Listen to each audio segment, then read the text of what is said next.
Welcome back to the Paddle and Fin Podcast Network.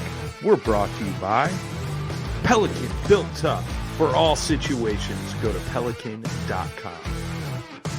Yak Gadget, for all your fine kayak fishing accessory needs. Go to yakgadget.com. Eastport Marina, on the beautiful shores of Dale Hollow Lake, for all your lodging, kayaking, and fishing needs. Go to eastport.info. Now let's get this show started. Hey everybody, welcome back to the Reel Down on Paddle and Fin. Appreciate you tuning in here. Yeah, good week. Starting to get a little bit warmer. Big girls starting to move up a little bit. A few of them at least getting a little close, starting to bite. So things are happening. Tonight we got two guys from Queen City Kayak Bass Fishing coming on. We have first place Mark Wilkins and third place Chris Goodwin. Ronnie Murphy in second. He couldn't be on, so let me go ahead and bring on the guys. Thank y'all for being on the show. Thanks for having us. Yeah, thank you for having us on. Yeah, man. We've had a bunch of people from Queen City on, Vinny a few times. Yeah, biggest club in the country. It's kind of hard to ignore y'all, you know, whenever you have. I think this one had 146. Yeah. Yeah, pretty crazy. 4 fish limit. I'll go ahead and go over the numbers here. But it was 4 fish limit, as always. They're the only club that does that too, which I really wish mine did. Because it's like 3, you want to do it for beginners. A lot of Alabama and Tennessee clubs do. And 5 can be tough for people. I'd rather it be 5. But then 4 seems like a great number. I don't know why more people don't do that. As always, shout out to Vinny for doing that. But this is a tough event. Only 39 people had a limit. First place, Mark, you had 76 1/4. Again, 4 fish limit, which that'd be okay for 5 fish. Ronnie Murphy had 72.5, and then Chris, you had 71.5. Mm-hmm. So yeah, we'll go ahead and start with Mark, the big winner, man. Tell everybody about yourself. Well, I'm Mark Wilkins. I'm from Franklin, North Carolina. I'm an executive chef by trade, and I work most weekends, but I work at a trout country club up in Burnsville. So I'm off the whole winter, and I'm off 3 days during the week, so I get to fish a lot. I'm just around. I'm immersed in fishing all the time. And my dad was a Coast Guard captain, and I grew up in Alaska, or was born in Alaska, lived in Alaska, Miami, Boston, lived everywhere there was water, and pretty much fished my whole entire life. Very cool. What do y'all have, like a certain kind of food that you're like your specialty, or? I'm like classical French cuisine, French seafood. I'm like an old school chef. Yeah. Cool. Very good. And Chris, how about you, man? I'm from Charlotte, North Carolina. I've been fishing since 2018. I started fishing and kayak fishing pretty much at the same time. I actually had an inflatable kayak that it took me about a year before I decided that was just not going to happen. And actually I had that in 2017. In 2018, I got one, a Hobie, and jumped in. I talked to Vinny on the phone a couple times and said, you know what, I don't know what I'm doing. It's not really my thing for tournaments. And he kind of talked me into coming out. And, you know, the next thing you know, I was out there getting my butt whooped by people like John Ladd and everybody else that, you know, Saturday Mel and all those guys that had just been doing it for years. I just listened and watched and put my head down and, you know, tried to learn a few things, and then every now and then come out and do pretty well. And what, you're still on a Hobie now? Yeah, I'm in a 360 now, which, I mean, was incredible for me in the wind on Saturday. I don't know how I would have done it without it. Yeah. Mark, how about you, man? What are you paddling or pedaling or motoring? Y'all motor too, right? No, we don't motor in this club. Okay. For my non-motor events, I use my old school Native Slayer Propel. I believe it's a 12.5. And then for my electric tournaments, I use my New Canoe Pursuit 13.5 with the XI3 setup. Okay. Yeah. The old Brundle special, I guess. Yeah. Or Cody Melton. I mean, a lot of people run that. A lot of people running that. Yeah. I had a Pursuit too. It's a great boat. Yeah, it's a great boat. All right, so yeah, we'll go ahead and talk about the tournament. Well, Mark, we'll start with you. Did you get to practice any? Oh yeah, I always practice for these tournaments. I take these tournaments very seriously. They're so big. I mean, it's a lot of money on the line, right? It's a lot of money on the line. It's not so much me for the money.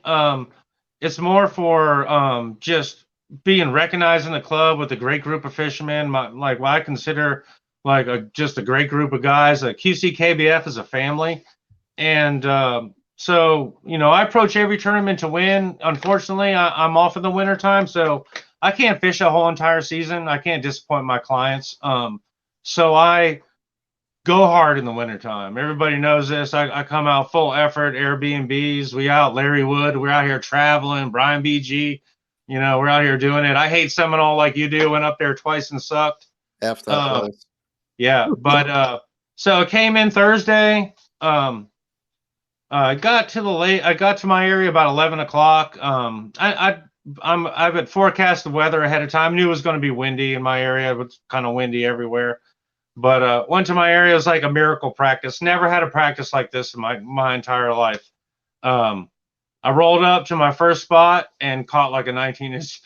Caught like I marked bait. I threw an underspin around. Caught like a 19-inch spot and then a 16-inch. This is all documented on my YouTube channel. And then I went to my secondary spot and caught a 16-incher. Saw a lot of fish. The wind kicked up like miserably, so I went back. So Friday morning comes, go back to my primary spot. The wind had changed. My starting spot is wind and current related kind of a deal. The wind was going the other way, so they weren't there. But when I went out to my secondary spot, they were there in spades, and they were giants, and they were laying up big old banana arcs on the graph, just like dong. Like when you see, when you lay down and you see just like a donkey laying down there. I was seeing 5, 6, 7, 8 of those down there. Took a few casts, caught a 19-incher. Actually caught 2 9-inchers. Vacated the area. Tried to find a largemouth bite. Couldn't find anything. Basically, the wind kicked up miserably. Went home. So Friday night comes, the night before the tournament. You're all nervous. I was like, I'm on fish. Like I know I'm on. Like I told my mom I'm on fish. Like I was like, I'm on fish, and I'm serious whenever you call your mom. Yeah, I just didn't want to. I knew what I had there. I just didn't want to screw it up. And you never know in a tournament. There could have been like, 50 bass boats sitting there, or 500 kayakers. Like the whole thing is like running through my mind the whole entire time.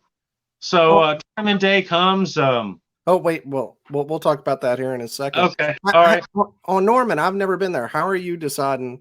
Is it like 50-50 split largemouth spots, or is it? No, it's primarily a spot lake, but the largemouths there, when you do find one, they are generally like a really good one.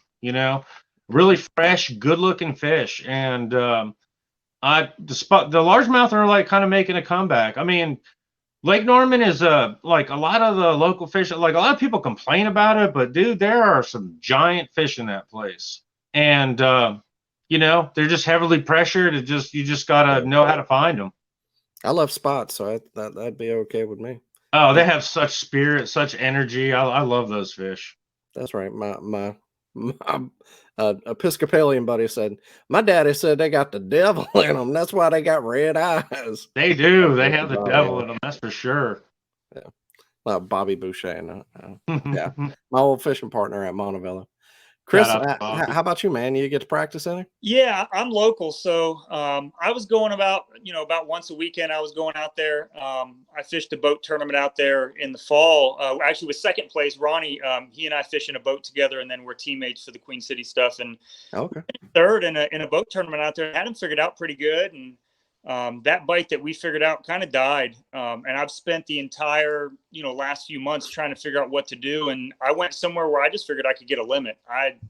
This is kind of the same thing that happened last year. I didn't have a real good practice. And the conditions just set up good for me. I'm typically a power fisherman. I do more, cranking and stuff like that. And it just set up good where I covered, an incredible amount of water and was able to come across 4 decent ones. I know we had storms come through on, I guess it was Friday. Y'all didn't get any of that? Or Thursday we had storms. You figure they would have been there like on Friday. Y'all didn't get there? But it didn't really rain a whole lot. Okay. It only rained for about 2 hours, but hard. It really wasn't a lot in that area for that area. Gotcha. All right. The lake's been really clear this year too. Probably the clearest I've ever seen it since I've been here. I mean, wow. usually the south end of the lake is a little more clear than the mid and the upper. And when I checked the mid lake and the upper lake, it looked like what the south end usually looks like. And the south end was twice as clear as it normally is. So just the entire lake was incredibly clear, which makes it tough, except for when the wind blows. So yeah. Well, I wish we would have had some clear water here this weekend. It was ugly here in Alabama. All right, so yeah, we'll talk about your tournament day, Chris. We'll start with you, man. Yeah, I kind of just had a milk run that I was going to hit. You know, I didn't have a lot of confidence in any one spot. I just had probably, I don't know, 12 to 15 little spot areas that I knew I could probably hit as long as I really just kicked it into high gear. And I actually started cramping a couple hours into the day, which is a little odd for me, but I was cramping pretty much the whole time. But I just kept covering water and making as many casts as I could. And, you know, I came across enough fish where it gave me a decent limit. And I actually went back to a spot later in the day and caught a fish and got to pick I took 4 pictures of them real quick. And the first picture I took was at 3:59, so it was legal. The other 3 were at 4 o'clock, so they were no good. But luckily, the first one gave me my half-inch call.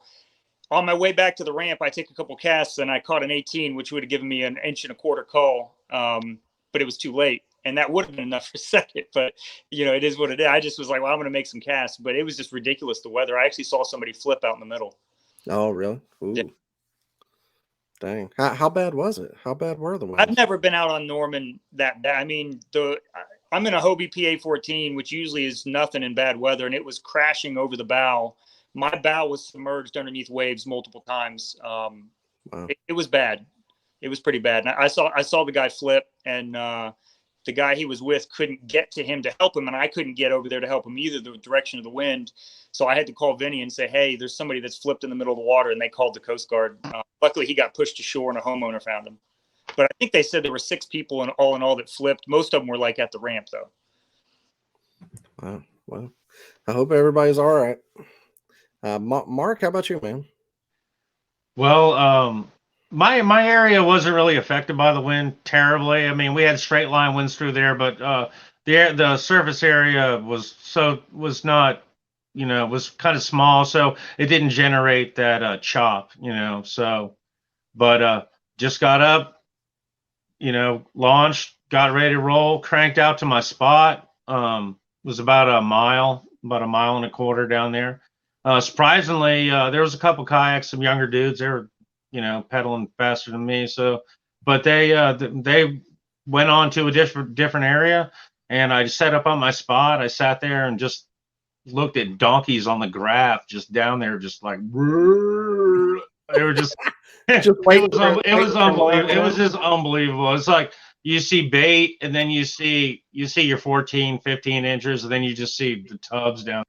Literally, you can see this on the video. Literally, my first cast, 19 and a half, spotted bass. Second cast, 18 and a half. Third cast, 18, and about the 7th cast, a 20 and a quarter spot. And Wow.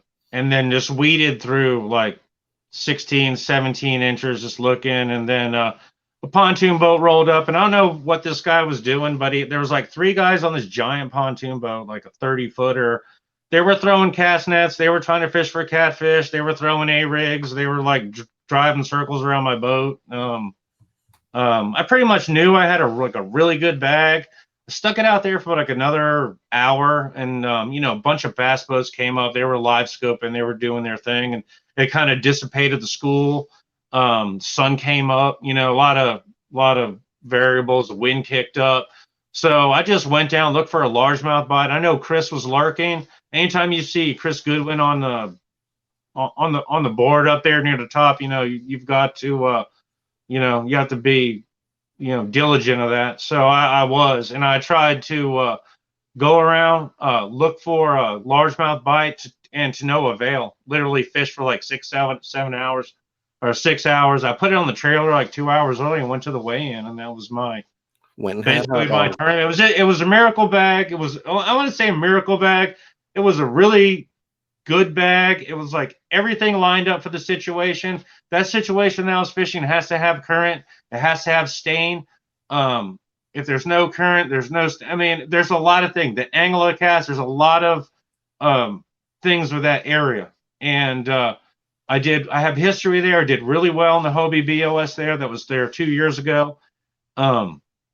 And last year I couldn't fish it because we literally had a winter hurricane, which I believe Chris Goodwin won with a giant bag. I don't still to this day amazes me, but that's it. That's my tournament. What can you say? What kind of spot it was? Not like where it was or anything. You just watch the video. I mean, you can see it. It's a known spot. You know, Chris Goodwin has warned me over the years about posting videos online about it, but I already know. That's fish to you. Those were your fish. Yeah, I mean, yeah, they're not going to be there, but it's just a bridge area. You know, it's a bridge area. It's a unique situation. It's about, I don't know, Chris, how far is that area like from Pinnacle? Like because I literally saw very few bass guys down there. Well, it's funny you say that. Right now, I don't know, but I know right there in the late fall, early winter, all the big, 15 to 20 pound bags, or most of them anyway, from what we were seeing, were coming from up in that area. And now I don't know exactly where they were coming from, but they were coming from not far from where you were. I'd say you were towards the top of the lake. Pinnacle's mid. So I don't know. It'd probably take you, depending on your boat, I don't know, maybe 10 minutes to get up there from Pinnacle. Oh, okay. So because I was wondering, I was wondering to myself, I was like, is this like an hour away? Because I was really surprised that like the bass guys didn't find it. I mean, they did, like, they knew about it. I knew they knew about it, but it was just weird not to see them like because if we had a day with no wind, you probably would have seen more guys up there in bass boats. But the tournaments that were going on were high schoolers, and there's probably not that many high schoolers that were looking for that bite either. They were trying to fish the wind, which, there was a good bite there, but I don't know that anybody else in the club could have caught your fish that day. I mean, that's your deal. We all know you're a specialist at that, and I don't know if anybody else could have legitimately caught your bag there. I think you had that to yourself, even if other people found it. I honestly feel the same way, and that's literally like the second time that's ever happened in my life. So, well, what's your YouTube channel, Mark? So that way people can go look at it. It's Northeast Georgia Kayak Fishing. I live down here in Franklin, North Carolina, which is literally on the border of Northeast Georgia and Tennessee. So I fished with the TVKA. I fished a couple of tournaments out there. The last one the day got moved, and I couldn't get my Airbnb another day, so I couldn't fish the chick one. And congratulations on that Gunnersville with that win, and then going hard with the rattle trap tournament. That was pretty impressive. But if I wouldn't have had somebody else there, I could have gotten the fifth. Yeah, you got to deal with that, especially in a small area and stuff. But it is what it is. But yeah, I'm lucky to fish where I live. We have no fishing pressure. I live in an impoverished area. Like we get a lot of vacationers and stuff, but there's just not a lot of money out here, so there's not a lot of big bass boats. There's just not a lot of pressure. We have just beautiful, gorgeous mountain lakes and a lot of variety, and makes you a very versatile fisherman. I'm gonna come check out Franklin, Tennessee. It sounds like Franklin, North Carolina. North Carolina. I'm sorry. Yeah. Isn't that in like that Hootie song, Franklin? I don't know. Hootie and Blowfish probably never even conceived Franklin in their mind. He has that song, Wagon Wheel. Doesn't that say Franklin? Franklin, that's Tennessee. Yes, okay, well, that's right. Yeah, not here. Man, I don't know. All right. So, I mean, is there any specific baits or any kind of juice y'all want to give out? Maybe something that helped you that I was doing what you're maybe out of the ordinary. doing in wintertime. Don't ask Chris. Chris doesn't give out juice. I was throwing red crankbait. I mean, that's what you're supposed to be doing this time of year. I just follow the rules. That's just what I do. No. Okay, like a hair underspin, like a horse head underspin with hair on it. Yeah. Hey, you don't put a trailer on it, just the hair, huh? Just the hair, dude. That's the hair. Anytime 55 degrees and below, never sleep on the hair. What's the weight on that, Mark? Half ounce. Okay, so are you fishing it like a spoon, like snapping it? I'm dragging that sucker like a snail. Okay, so slow roll, huh? Mm-hmm. No slow roll, drag roll. Almost like you're Carolina rigging with a air jig. Exactly. So why that rather than like a regular jig? This old man stuff right here. It gets bigger bites. Just, I think where it was, those fish are keying in on bait pretty hard, and I think that's probably why he chose that. Is that what you were thinking? The big ones are sitting down there feeding on just the byproduct, just the deadfall of the other of what the schooling fish are doing, looking for an easy meal. And this thing just looks like a busted up shad dragging along the bottom, getting ready to get smoked. So the ones up top are beating them up, and they're just eating the remnants down on the bottom. That's everybody's heard. That's nothing new. I mean, that's known. Okay, I don't think I knew that. Oh, you did? Oh gosh. No, I've never fed for. No, I can honestly say you have to get out of 6 feet of water. I've never fished. Yeah, well, I go deep. Do you have a spinning rod out there in Alabama? Do they have spinning rods? Dude, we got Smith Lake like an hour from my house. Okay. There is no clearer lake than Smith Lake. Yeah, I thought you guys were all like 65-pound braid, just like jacking down giant, big old monster worms, crushing them out.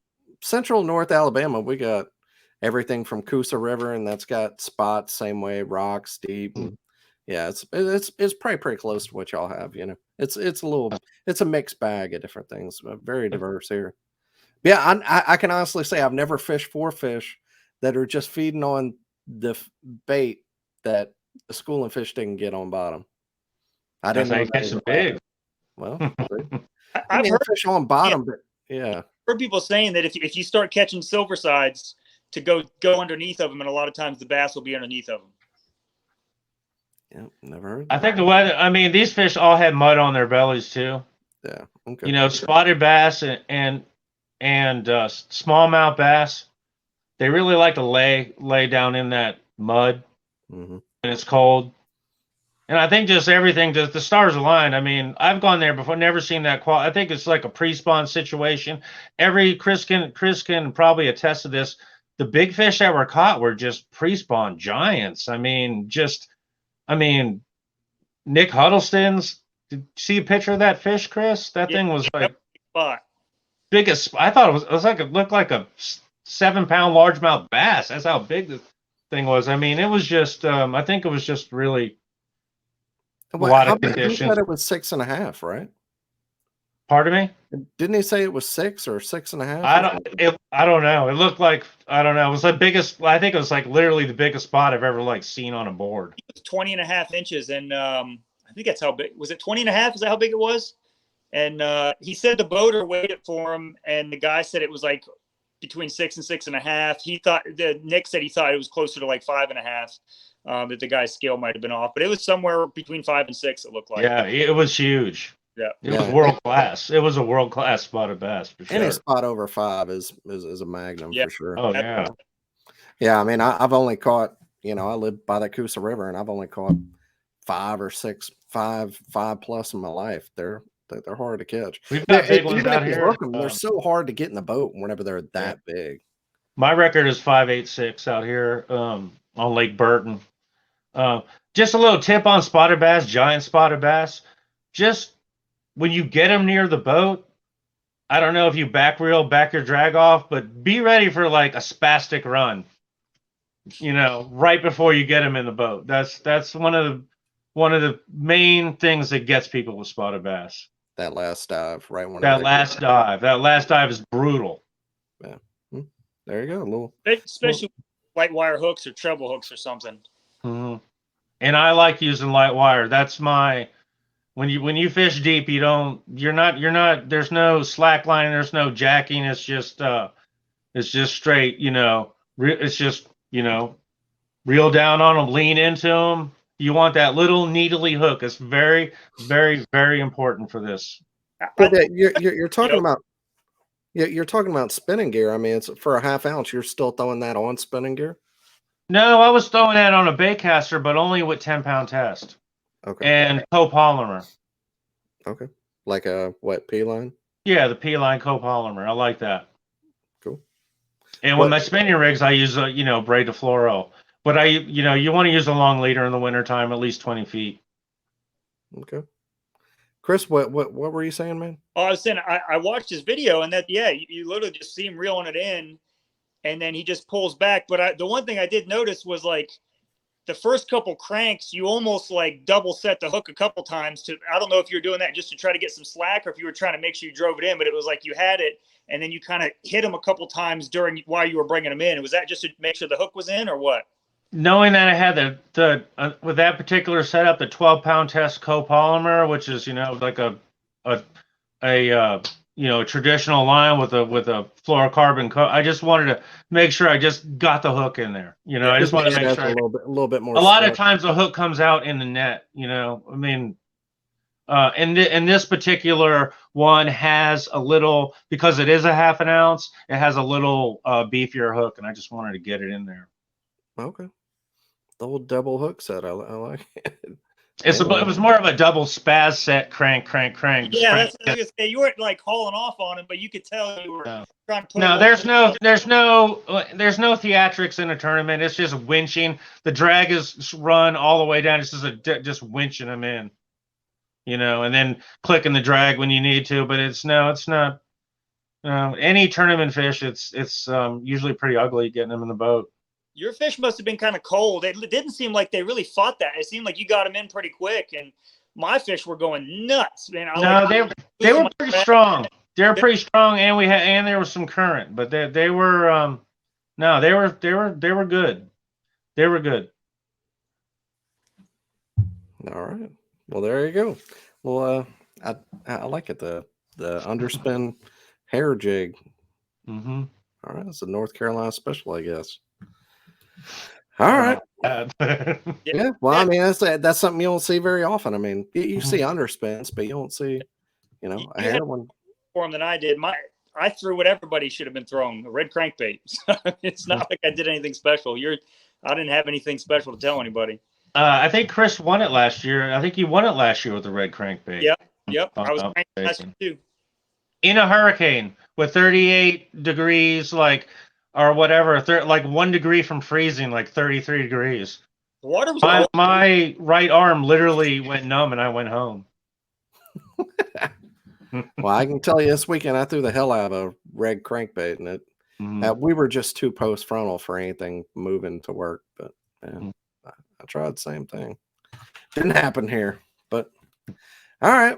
Well, man, before we let you go, I mean, we've talked about all. If there's we want to give you all a chance to shout out anybody that makes fishing easier for you. Chris, we'll start with you, man. I'm gonna go back and say, I know Mark, smoked us in a native, but for me, where I was, as far as the wind goes, that 360 technology was just incredible. Being able to position. I mean, I was constantly changing my rudder position and changing the drive position to align myself to, face into a big wave that came so it didn't tip me sideways. And I don't know if I could ever go back to not having one. So for me, that's a big deal. That Hobie was a big deal. Other than that, BizBaits and True South they're a local tackle company that makes some great stuff. I didn't use any of their stuff because I was cranking, but as soon as that cranking bite gets done, that's what I have in my hand 24/7. So those would be the two big ones. I found some old 2013 True South. I think at the time they were the only ones selling Trocar hooks and their jigs.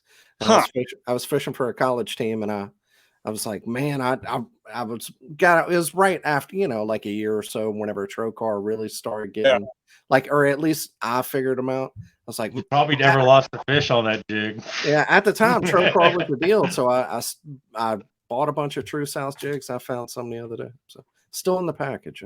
Cool. Might be working now. They don't make it with those Trocars in them anymore. Really? Yeah, they were some serious jigs. I'm sure they still are. But there's a lot of fish that are happy they don't have the Trocars in there. Their eyes crossed. I don't know why more people don't use Trocar hooks and jigs. My issue that I've found with Trocars is it's easy to roll the tip. I've had that happen a couple times where you don't check it and you go to set the hook and the fish just comes off. You look at it and, you maybe rolled it on a dock or something. And then it seems like they slice a big hole in their mouth too. If you jack them good, it doesn't always go straight in. It cuts.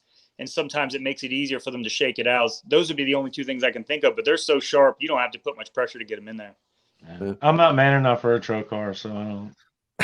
Well, I don't have the strongest hook set, so a super sharp hook that helps me. I don't know. Mark, how about you, man? Well, I'd like to thank my sponsor, and he's a sponsor for the club.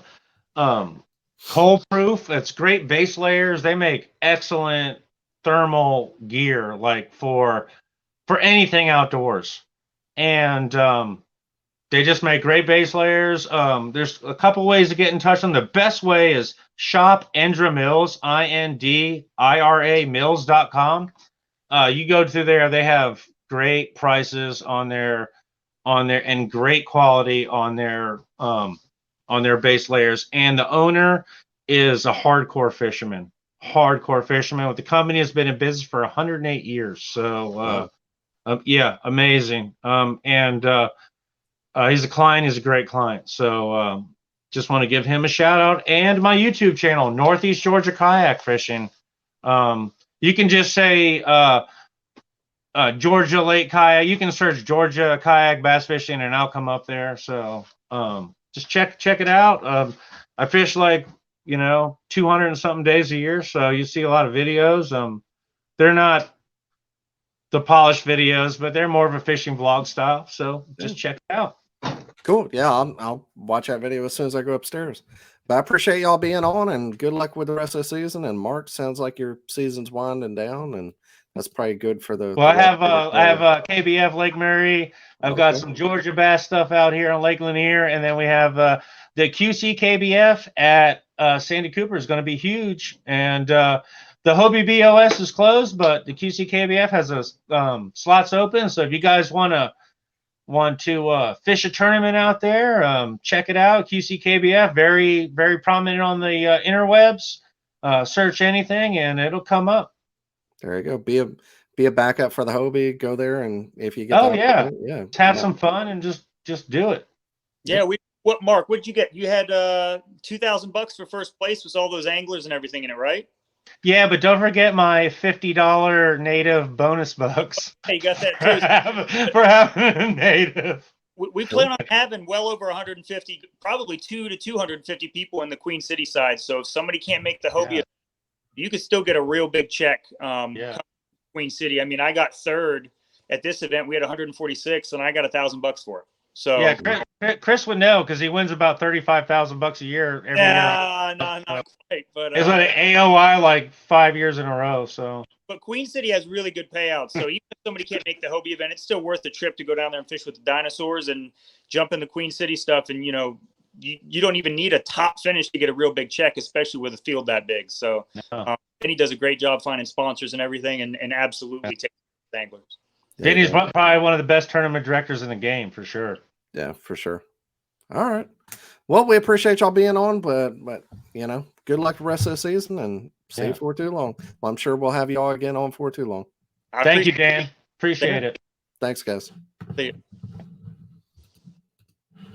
All right, we'll go ahead and talk about these other tournaments this weekend. First, we had Iron City Kayak Anglers on Lay Lake. I fished that one, 35 anglers, 3 fish limit. My fellow Coosa Kingfishers KFL team, Lance Coley, he had 57.5. Luke Turner with 54 3/4, and Jacob Mott, old gang with 51.5. Him and Luke, part of that gang club. And I got 14th because I sucked. And Tin Cat, they had a honey hole radius event, 35 anglers, 3 fish limit. Drew Russell with 53 inches. Joby Berry in second with 52 1/4. Daniel Lyons in third with 52 inches. Yakabass were on Folsom Lake. It was a 2-day event. It was in conjunction with the KBF out there. They had 100 anglers. Chris Spencer, 169 inches, 2-day event. Gino Magno with 162, and Anthony Kernan Pinzalone, I think, with 162 inches. So great limits. And then KBF Folsom Lake, there was only 3 people in the Pro Series, but day one for the regular side, trail side, Chris Spencer, I mean, that dude made some money this weekend. First with 83.5. I can't pronounce his name. Jionngbo. If I tried, it'd be terrible. So I won't try. Zhang with 53.25. Danny Miller in third with 79.5. Day 2, Chris won that one as well, and he won the Pro Series. So he won Yakabas. He won Day 1 Trail Series, Day 2 Trail Series, and Pro Series. That was a good weekend right there. But Day 2, Chris had 85.5. So even a bigger bag on Day 2. Gino Magno with 83.5, and Damian Tell, who has a great YouTube channel, by the way, had 81 inches. But that was it. There was a few other little ones, but as always, you have to have 35 to make 30 or 35. Sometimes we do 30 if there's not a lot of clubs, but usually 35 is the deal. Especially whenever a season gets going, there'll be so many. It's just hard to talk about them. But if there's ever a club that you do want me or Jimmy, whenever he comes back, talk about, just shoot us a message. We're happy to talk about your club if you're really proud of how y'all did or something happened or whatever. Or you just want to shout out something on the show. Just let us know. Message me, Paddle and Finn, or Jimmy, and we'll try to talk about it, get on there. We want to highlight people wherever we can. That's why we do this. It's nothing for us, just highlighting anglers and clubs and trails and about the sport and all the fishing and kayak tournament fishing that we love. So there you go. Hope everybody had a great week or is having a great week and has a great rest your week. And Jimmy will be back for too long, so you won't have to deal with me for too much longer, hopefully. Have a great week and weekend. Good luck this weekend, everybody's tournaments. And as always, wear your PFDs whenever you go out. It's still cold in a lot of places, so be careful out there. Bye. Thanks for tuning in to another killer episode here on Paddle and Fin. Be sure to drop a 5-star rating, a thumbs up, or smash that subscribe button on any platform you're listening in on. Be sure to check us out on Waypoint TV, waypointtv.com. Make sure you sign up for the Fantasy Kayak Fishing League at paddleandfin.com/fantasy. You could support this show through Patreon, patreon.com/paddleandfin. Don't forget to check out the website, paddleandfin.com. Catch us on YouTube. If you got a question, comment, or want to see a future guest on the show, be sure to email us at paddleandfin@gmail.com. Shout out to our show supporters, Yak Gadget. You can check out all the fine kayak accessories at yakgadget.com. Pelican Professional. For all your cases, coolers, and lighting needs, go to pelican.com. Rocktown Adventures, your Midwest premier paddle sports destination. Go to rocktownadventures.com. Eastport Marina, the beautiful destination on Dale Hollow Lake. If you're looking for lodging, kayaks, kayak accessories, or anything fishing related on the beautiful Dale Hollow Lake, go to eastport.info. And Jigmasters Jigs. When in doubt, get the jig out. Go to jigmasters.com and fill your tackle boxes today.